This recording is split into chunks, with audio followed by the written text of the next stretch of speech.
Hello दोस्तों, कैसे हैं आप लोग। स्वागत है आपका मेरी नई वीडियो में। दोस्तों, अगर आप स्टारलिंक के सैटेलाइट इंटरनेट का इंतजार कर रहे थे तो ये वीडियो आपके लिए कुछ बैड न्यूज़ की तरीके से हो सकती है, क्योंकि भारत ने स्टारलिंक के इंटरनेट सर्विस को अभी बंद कर दिया है। उनके सर्विस को स्टार्ट करने पर रोक लगा दी है। तो इसके पीछे जो मेन रीजंस है वो आज मैं आपको इस वीडियो में बताऊंगा और आपको सारी चीज़ें क्लियर हो जाएगी कि स्टारलिंक का सैटेलाइट सर्विस जो भारत में आने वाला था उसमें क्यों इतना ज़्यादा डिले हो सकता है या फिर क्यों वो बैन किया जा सकता है इंडिया के लिए। नमस्कार दोस्तों, मेरा नाम है अनूप। आप देख रहे हैं टेक एंड ट्रेंड्स।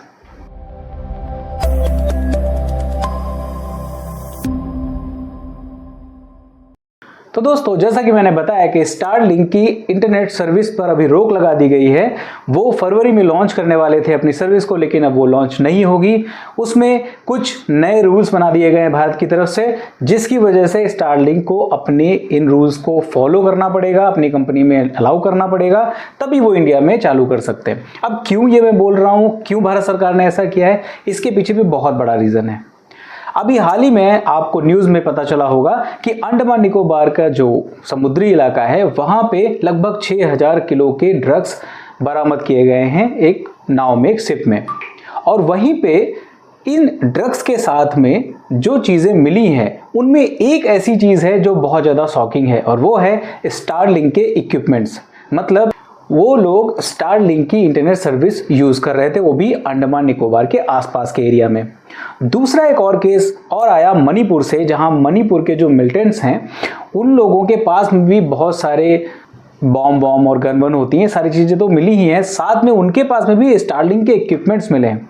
मतलब वो लोग भी मणिपुर के एरियाज़ में, जो जंगली एरिया है वहाँ पे स्टारलिंक के इक्विपमेंट, स्टारलिंक की सर्विस यूज़ कर रहे थे और इंटरनेट अपनी यूज़ करके अपना सारा काम चला रहे थे। यानी ये चीज़ क्लियर हो गई कि स्टारलिंक का इंटरनेट हम लोग तो यूज़ नहीं कर पा रहे हैं, जो यूज़र्स हैं यहाँ पे, लेकिन जो बुरे लोग हैं, जो स्मगलिंग का काम कर रहे हैं, जो आतंकवाद फैला रहे हैं, जो ऐसी गतिविधियाँ कर रहे हैं जो भारत देश के लिए सही नहीं है, वो सारे स्टारलिंक की सर्विसेज यूज़ कर रहे हैं आज के टाइम पे। अब इस बात पर भारत ने स्टारलिंक से बात करी, एलोन मस्क से बात करी और उनसे बोला कि सर आप एक काम करिए, आप मुझे सिर्फ डिटेल दे दीजिए कि ये जो आपकी स्टारलिंक की जो सर्विस ये लोग यूज़ कर रहे हैं, इसको रजिस्ट्रेशन किस नंबर से किया गया है, किस नाम से किया गया है, कौन सी आईडीज़ लगाई गई हैं, आप उनको बता दीजिए। अब इस पर एलोन मस्क की तरफ से यानी स्टारलिंक की तरफ से जो जवाब आया वो बहुत ही ज़्यादा शॉकिंग था। स्टारलिंक की तरफ से जवाब ये आया कि सर हम ये पॉलिसीज़ हमारी हैं ऐसी कि जिनकी वजह से हम आपको यूज़र्स की डिटेल नहीं दे सकते हैं।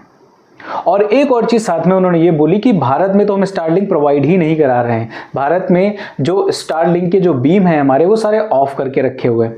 तो अब सवाल ये उठता है कि स्टारलिंक अगर भारत पे और भारत के आसपास के एरियाज़ में अपनी सर्विस को नहीं प्रोवाइड इस समय करा रहा है, अपने बीम्स को उसने ऑफ करके रखा हुआ है, तो फिर मणिपुर में ये लोग कैसे स्टारलिंक की सर्विसेज यूज़ कर रहे थे, और अंडमान जो कि भारत के आस पड़ोस का एरिया है वहाँ पे कैसे वो स्टारलिंक की सर्विसेज यूज़ कर रहे थे, एक बहुत बड़ा सवाल उठता है।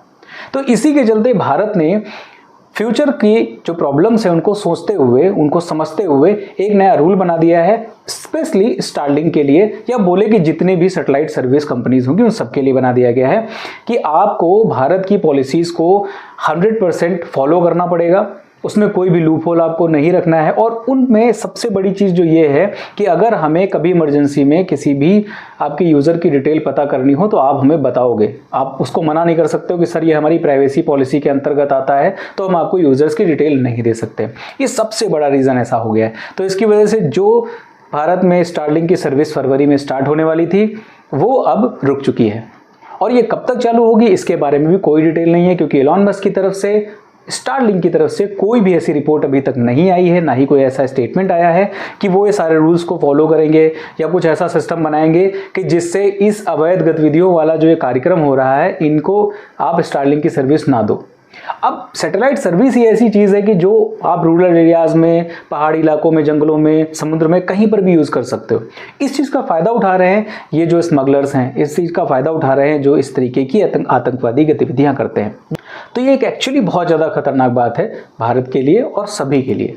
तो इस पर भारत ने जो नई पॉलिसी बनाई है उसकी वजह से हो सकता है कि स्टारलिंक इंडिया में आ ही ना, या फिर हो सकता है कि वो पॉलिसीज़ अगर मान गए तो थोड़ा डिले कर सकते हैं वो, मतलब ये सर्विसेज अब फरवरी में तो स्टार्ट नहीं वाली है, क्लियर है।